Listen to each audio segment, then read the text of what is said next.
If you haven't read the first part of my story, you should check out part 1. For those of you who are already aware of what's going on, let me get to it. When my wife, Natalie, finally got back, she came in crying and wouldn't stop. She kept saying, You don't deserve this. We don't deserve this. You weren't supposed to overlap. I love you. I care about you. Your family. You shouldn't have overlapped.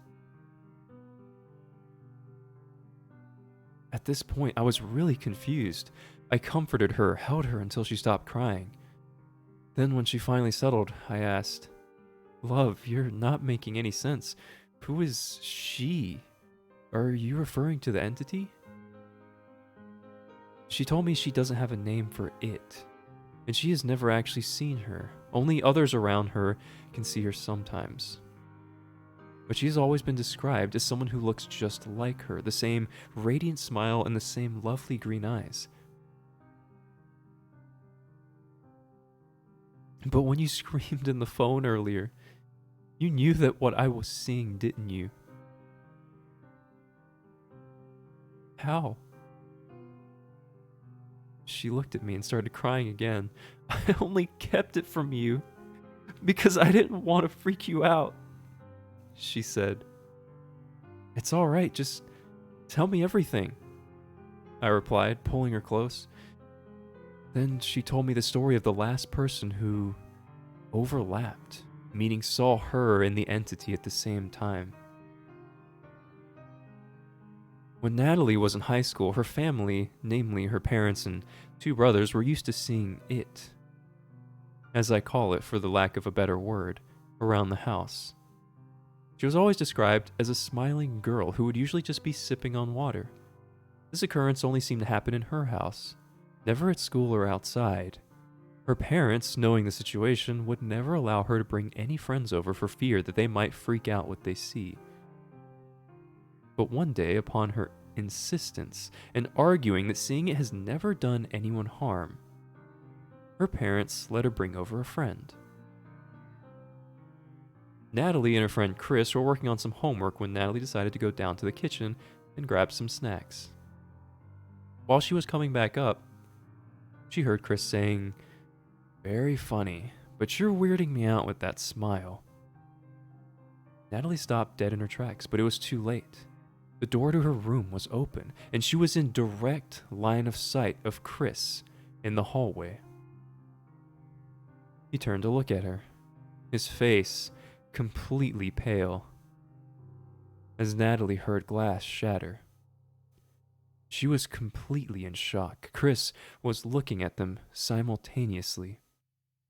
Staring wide-eyed in the corner of the room, she heard him say, "What in the..." Natalie ran towards her room, but the door suddenly slammed shut. She started banging on the door. "Chris, don't look at her! Just don't!" She screamed across the door. But silence. The door opened 5 minutes later, and she found him unconscious. After taking him to the hospital, they found out that Chris went blind. Doctors could not explain it. And when they asked Chris to describe the last thing he saw, he struggled for words. That grin, those eyes, black eyes, and her head, oh God, her head was tilted 90 degrees. I never thought such a beautiful face could be so twisted. She thinks the only reason I can still see is because the overlap happened over the phone. So I wasn't able to feel the full effect, whatever that means. I was surprised that another overlap like this hadn't occurred throughout her life. That's when Natalie told me that they said she was harmless and will not actively try to overlap. So when I inquired about the they that she just mentioned, well, when I was a kid, my great-grandparents knew something about this. They were very hush-hush about it, but apparently it had happened in the family once before. So it was clear then. We needed to go see her great-grandmother, who was the only one left that could provide us with any answers. Natalie called her mom and was told that they hadn't been in contact with her great-grandmother for the past 2 years. Ever since her husband died, she became depressed and asked not to be contacted and broke off all ties. She lived out in the country, by herself, secluded from the rest of the world. It was going to be a 3-hour drive, so we decided to attempt to get some rest before our drive the next day. We barely got a few hours of sleep in. My wife woke me up this morning telling me, "Breakfast ready," as I walked downstairs. I noticed both of us must have missed our alarm since it was 11 a.m. already. The first thing I checked when I woke up was the bed, to make sure I wasn't seeing it. When I finally went downstairs, I nearly fell backwards when I saw my wife sipping from a glass of orange juice facing the kitchen entrance. "Jeez, don't do that," I snapped. She came rushing towards me. "Sorry," she mumbled. I walked over and gave her a hug. "It's all right. We're both on edge. We'll work through this." After a breakfast that neither of us had the appetite for, we hit the road to find some answers. As we were driving, my wife held my hand, and I felt safe once again. It was a strange sense of security, because even after the crazy events, it was bright and sunny outside, and I was peacefully driving away with my wife. She smiled at me. I smiled back, looking at her beautiful green eyes, while fighting internally to take the image of the twisted entity off my mind. We remained quiet for most of our journey until we finally reached the house. The house was located deep off of a small highway on a narrow dirt road. There was an old van parked, but it didn't look like it had been driven for weeks. The house also looked like it had been abandoned for a while. My wife reached out and I held her hand. "Let's hope for the best and see what we find," I said. But before I could open the door, my cell phone rang. The moment the first ringing sound broke the quiet air, my wife clutched my hand just a bit tighter. She was on edge, I could tell. I looked over at her, and she was smiling ever so slightly. I pulled out my phone and looked at the caller ID. It read, "Natalie." The grip of the hand that I was holding started getting tighter and tighter. I suddenly got the feeling I was not with my wife at all. Call it a gut feeling. I picked up the phone as I realized the person in my peripheral vision was changing their expression. The breathing also got heavier as I heard the neck starting to turn. With what little bravery I had left, I turned away, not daring to see that twisted face. "It's not me!" Natalie yelled from the phone the instant her voice reached my ear. I felt the glass-shattering sound and a burning pain on my hand that lasted for a split second. I recoiled in pain, responding, "I know. I think it's gone now." I looked over to see, and sure enough, she wasn't there anymore.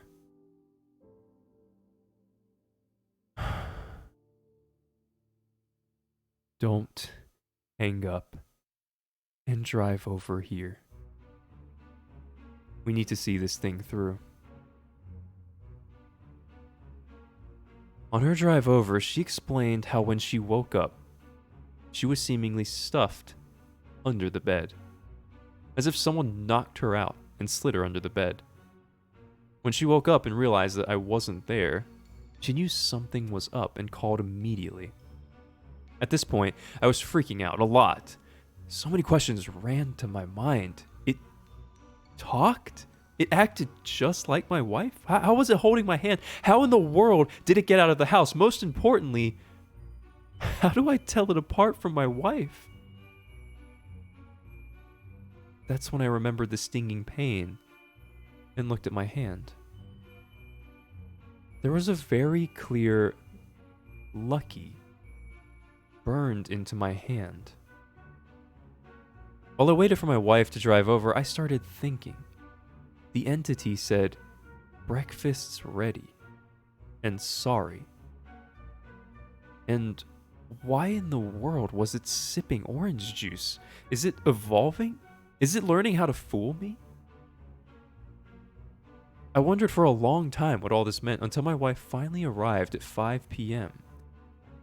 It was getting dark and I wanted to go find a motel and come back tomorrow, but my wife insisted that we at least check to see if someone even lives in the abandoned house.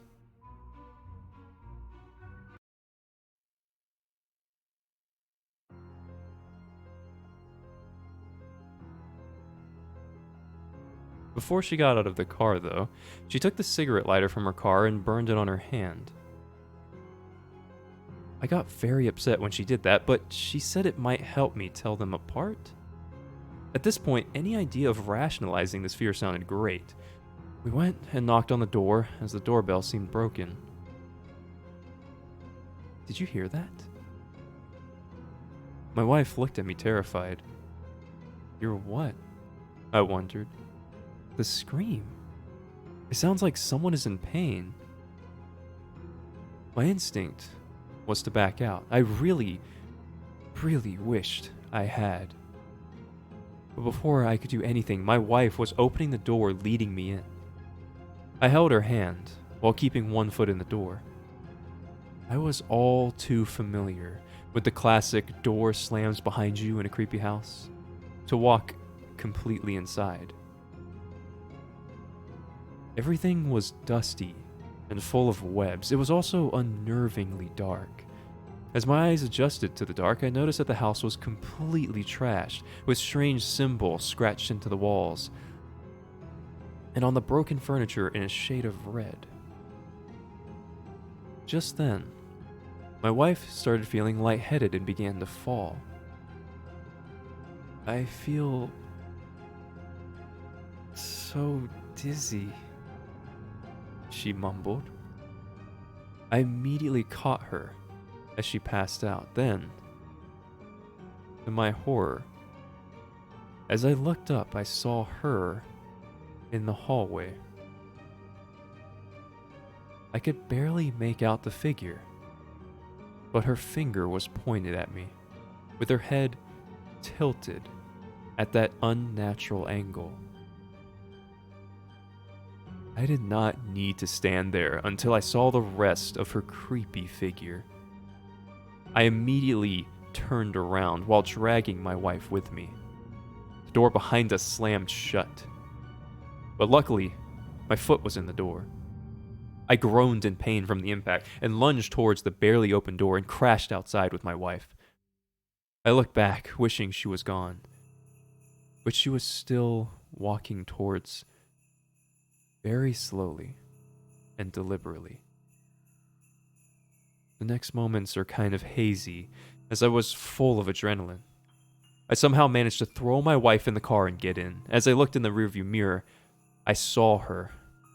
Her mouth was now wide open, and she screamed. What's up, Ken? It's going good, man. Hope you're having a nice night. As I hit the accelerator, I heard what sounded like the windows of the house smashing. I drove half an hour to a small motel to rent a room for the night. At this point, my wife was asleep, and I have not slept at all. I dare not look away from her. And what does the message on my hand mean? Is it toying with me? Telling me I'm lucky my wife called to save me?